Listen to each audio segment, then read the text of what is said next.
Hello friends, myself Dr. Kirti Sriram Kulkarni and I am from Gokul Education Society's Arts, Commerce and Science College Jawhar.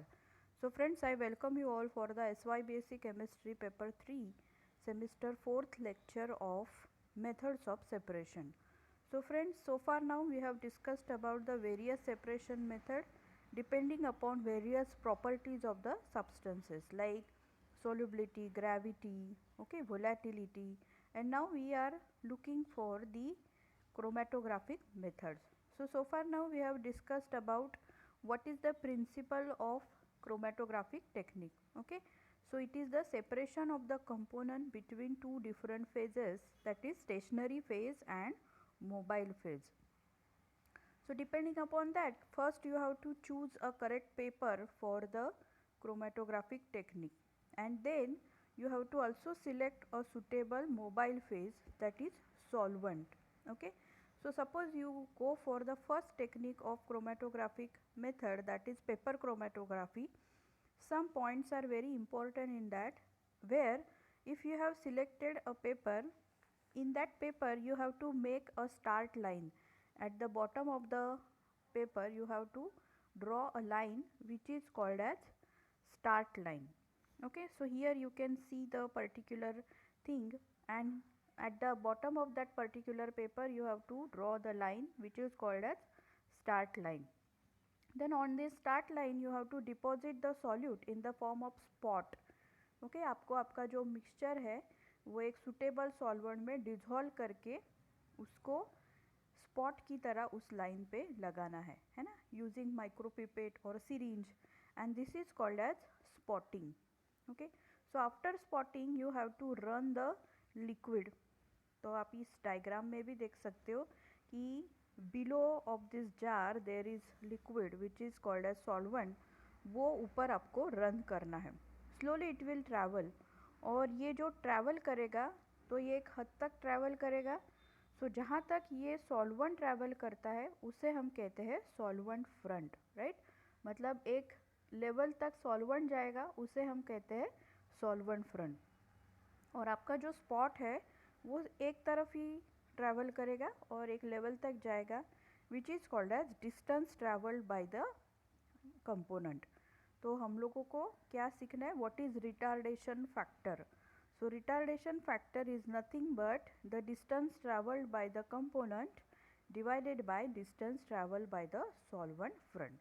So depending upon all these things, there are certain type of chromatographic techniques.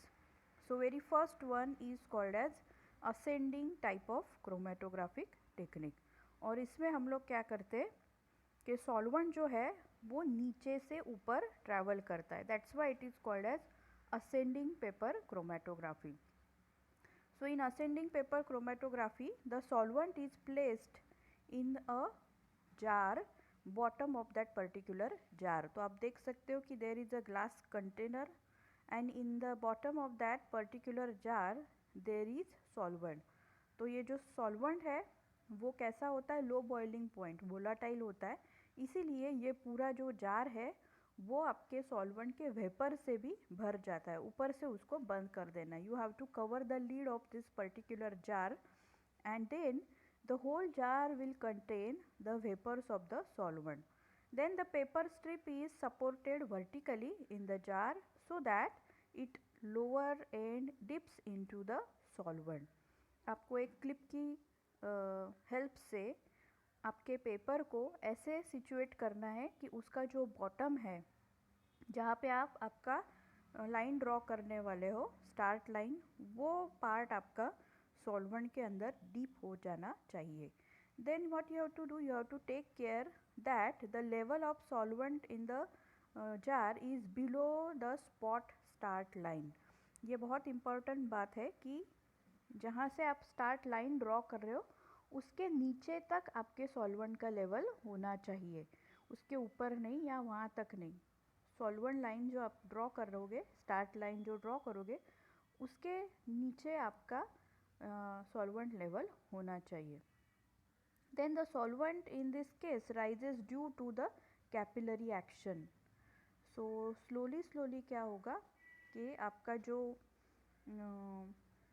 Solvent है वो capillary action की मदद से, जैसे कि root से ऊपर stem तक वाटर जाता है, कुछ मिनरल्स जाते हैं, उसी तरह से पेपर के ऊपर सॉल्वेंट चढ़ना शुरू हो जाएगा. Okay, so this way what will happen, slowly it will rise in that particular paper. Okay, फिर क्या होगा, आपको जो मिक्सचर है वो स्पॉट की रूप में उस स्टार्ट लाइन पे प्लॉट कर देने. सो ये रेड रेड कलर में जो दिख रहा है दैट इज योर मिक्सचर. और ये मिक्सचर के ऊपर जैसे जैसे सॉल्वेंट जाएगा उसके सारे कंपोनेंट सेपरेट हो जाएंगे, right. So here you can see that red mixture is now separated into pink, blue, yellow, green, ऐसे कंपोनेंट में वो सेपरेट हो रहे हैं. So that is called as ascending type of chromatography, जिसमें सॉल्वेंट नीचे से ऊपर ट्रैवल होता है. Okay, then second one is descending type of paper chromatography. तो ये भी बहुत आसान है. See, everything is same, only आपका जो सॉल्वेंट है, मोबाइल फेज है, वो आपको ऊपर रखना है and it will travel from top to bottom. So here also you will take a tank. Okay, फिर टैंक के अंदर आप वन बाय वन देखो, टैंक लीड मतलब टैंक का जो ढक्कन है वो है सबसे ऊपर, उसके नीचे क्या है, मोबाइल फेज टैंक. अभी आपको यहाँ पे मोबाइल फेज या सॉल्वेंट ऊपर रखना है, तो ऊपर तो वो रहेगा नहीं, इसीलिए you have to fill it in a particular small tank, और वो ऊपर आपको एक ग्लास रॉड या फिर एक ग्लास प्लेट की हेल्प से ऊपर रख देना है.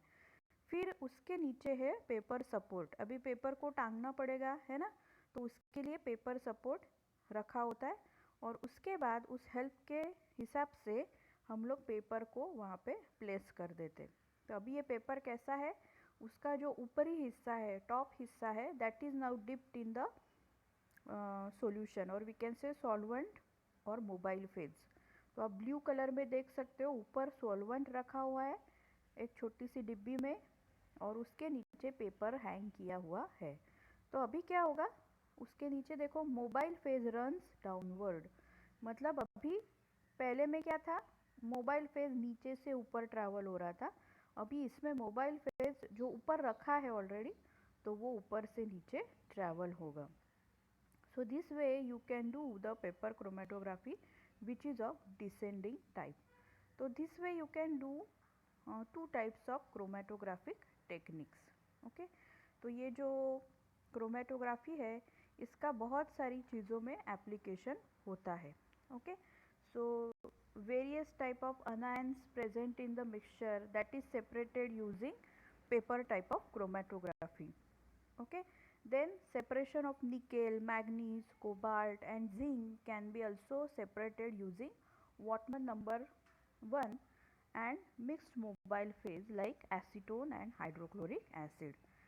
Similarly, अगर आपके पास कॉपर कॉपर और जिंक ऐसे मिक्सचर है, तो आपको अलग type of mobile phase use करनी होगी, that is acetone and ethyl acetate. Okay, along with that you have to add some hydrochloric acid and then you have to separate it. Then arsenic agar hai, arsenic is a harmful metal, then it can be separated from other metals using water saturated butanol. So this way using different type of solvents हम लोग with the use of paper chromatography बहुत सारे mixture separate कर सकते. So this is all about the ascending and descending type of paper chromatography. Then we will go to the third type which is called as thin layer chromatography. अभी ये thin layer chromatography क्या है? It is also very similar to the paper chromatography, लेकिन इसमें क्या है, instead of paper you are using a thin layer plate. Okay, एक glass की प्लेट या प्लास्टिक की प्लेट लेनी है और उसके ऊपर absorbing material which will act as a stationary phase उसको अटैच कर देना है. Okay, so the technique of thin layer chromatography it was developed by Stahl and Demole. Okay, and it is very similar to paper chromatography. Only what you have to do, you have to take a mixture of powdered adsorbent. मतलब आप एक mixture बनाना है जो absorb करेगा which will act as a stationary phase, और उसका एक layer आपको ग्लास प्लेट के ऊपर कोट कर देना है. तो जैसे बॉटनी ज़ूलॉजी के स्टूडेंट स्लाइड यूज़ करते हैं ना माइक्रोस्कोप के नीचे रखने के लिए, तो वो जो स्लाइड है उसके ऊपर आपको एब्जॉर्बिंग मटेरियल का लेयर कोट कर देना है ना। And after coating that you have to allow to dry it. एक बार वो ड्राई हो जाए, पूरा उसके अंदर का सॉल्वेंट वेपराइज हो जाए, फिर क्या होगा, वो लेयर पूरी तरह से उसके ऊपर कोट हो जाएगा। Now it is ready to use. So the thin layer thus coated on the plate will act as stationary phase. Then a liquid mobile phase, okay, which you are using will slowly percolate through that stationary phase. Okay. So therefore it is also act as open column chromatography. तो ये जो थीन layer chromatography है ये open column chromatography की तरह भी use होती है ना। And it is very very useful technique because it has high resolution, speed of separation is also very high, and all the components are easily separated. So therefore this is most used chromatographic technique. तो यहाँ पे भी क्या करना है, the separation relies on relative affinity of the component toward both the phases. Both phases मतलब mobile phase and the stationary phase. Okay, so now we will see how to develop your chromatographic plate, है ना।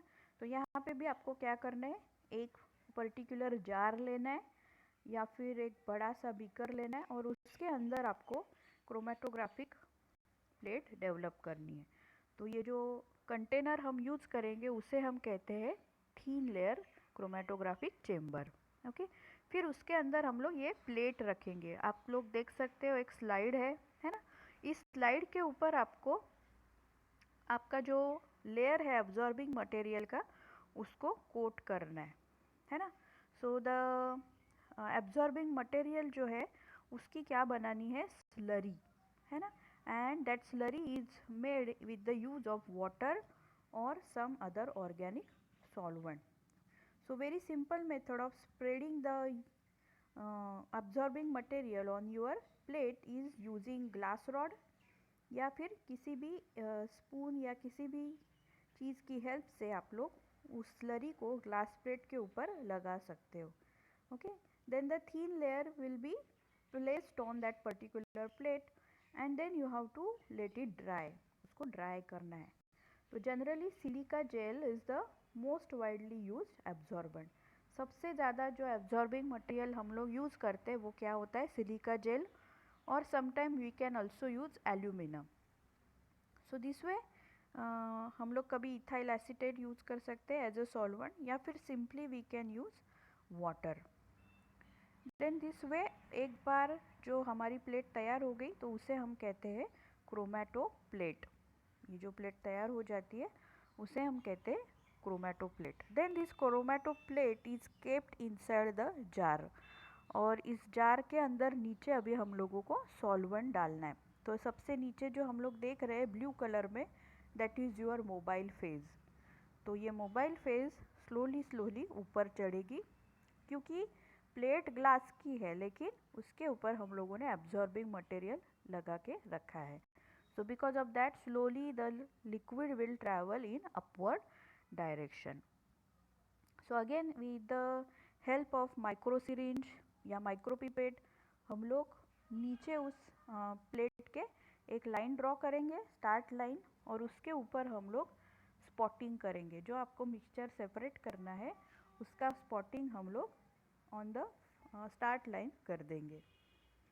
फिर क्या होगा, because of that solvent slowly it will travel in upward direction. तो stationary phase क्या है, जो silica gel हम लोगों ने अप्लाई किया है that will act as a stationary phase. और जो सॉल्वेंट है जैसे कि हम लोग यूज़ कर सकते हैं समटाइम साइक्लोहेक्सेन और इथाइल एसीटेट और एसीटोन और sometime the combination of the two, it will act as a mobile phase.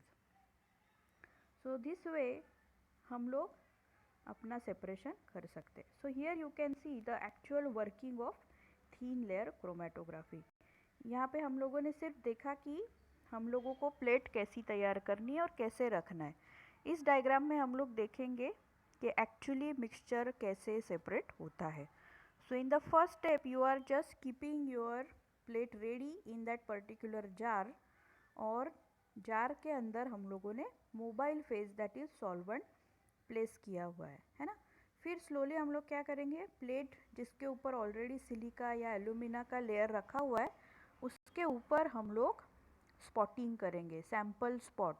तो आप लोग देख सकते हो पहले डायग्राम में कि वायलेट कलर का जो स्पॉट है, now it is a mixture of that particular components, separate नहीं है, ऑलरेडी मिक्सचर है और उसको रखा है। Then you have to allow to settle it for some time, थोड़ी देर ऐसे ही छोड़ देना है। Then in second step what will happen, slowly the component of the mixture will start separating. तो आप लोग देख सकते हो खूब बहुत अच्छी तरह से दिखाया है कि सॉल्वेंट जो है वो प्लेट के ऊपर चढ़ रहा है।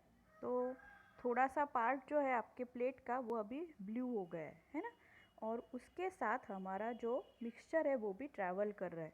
तो जैसे जैसे वो ट्रैवल करेगा वायलेट कलर के जो मिक्सचर है उसके कंपोनेंट सेपरेट होने लगेंगे। तो वहाँ पे आप दो कलर देख सकते हो, रेड एंड वायलेट, ओके। और in the third one you can see that बहुत सारा जो सॉल्वेंट है वो ऊपर तक ट्रैवल हो चुका है ना।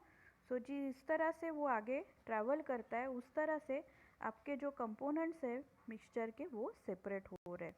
सो slowly they are travelling in upward direction, और दो के बाद और कोई स्पॉट नहीं बन रहा है। उसका मीनिंग क्या है कि इस कंपोनेंट और इस मिक्सचर में सिर्फ दो कंपोनेंट थे, एक ब्लू कलर का और एक रेड कलर का। और जब ये मिक्सचर के फॉर्म में थे तो हम लोगों को वॉयलेट कलर दिख रहा था सबसे पहला, और जैसे जैसे ये सेपरेट हो जाते हैं then it gets separated into its component. So this way the thin layer chromatographic technique is very important for the separation of various components of the mixture. फिर उसका वर्किंग कहाँ पे होता है, कहाँ पे इनके एप्लीकेशंस होते हैं। So very first one is determining the purity of given solute. मतलब क्या है कि अगर आपको एक कोई सॉल्यूट दिया है, सॉल्यूट मतलब क्या, एक ही कंपोनेंट जो उसके प्योरेस्ट फॉर्म में है, लेकिन वो दिया हुआ कंपोनेंट प्योर है कि नहीं ये हम लोग क्या कर सकते हैं, क्रोमेटोग्राफिक टेक्निक की हेल्प से देख सकते हैं। So you have to again arrange all this type of setting and then आपको जो सॉल्यूट दिया गया है उसको क्रोमेटोग्राफिक प्लेट के ऊपर रन करना है। अगर आपका कंपोनेंट उसके अलग अलग कंपोनेंट में सेपरेट हो रहा है then it is not pure, मतलब उसमें इम्प्योरिटी है एंड इम्प्योरिटी की वजह से अलग अलग स्पॉट बन रहे हैं, that means it is impure. लेकिन अगर आपको आफ्टर रनिंग द सॉल्वेंट सिर्फ एक स्पॉट मिलता है, only one spot, then it is mean that there is only one component. मतलब अगर मिक्सचर है, इम्प्योरिटी है तो वो सेपरेट होगा दो तीन स्पॉट में, या फिर अगर वो पूरी तरह से प्योर है तो वो सेपरेट नहीं होगा, only one spot will form. So this way the polarity of the mobile phase is used such a way that it will separate the components of your mixture. So this way you can check the purity of the given solute. फिर दूसरा सबसे बड़ा application है कि you can follow the progress of given reaction. Reaction rate study करने के लिए हम लोग थिन लेयर क्रोमेटोग्राफी यूज़ कर सकते हैं। So it can be use to monitor the progress of chemical reaction. So at various time interval during a reaction what will happen, sample of the reaction mixture is taken and subjected to the TLC plate। मतलब मानो अगर आप chemical kinetics कर रहे हो तो वो chemical kinetic कैसे आगे बढ़ता है, how the reaction of acid and alcohol take place with each other, okay. तो वो हम with the help of TLC देख सकते। So during the course of reaction you can take the sample and you have to spot it on the chromatographic plate. तो अगर आपके component separate होते हैं दैट मीन्स अभी भी रिएक्शन चल रहा है। And finally if you get only one spot that means the formation of ethyl acid is complete, ethyl acetate complete हो गए। या फिर हम लोग ये उल्टा भी कर सकते हैं, है ना। सो this way the use of TLC is in checking the progress of given reaction. So this is all about the chromatographic technique. आगे जो टेक्निक्स है वो हम लोग नेक्स्ट लेक्चर में देखेंगे। Till that you take care and stay safe. Thank you.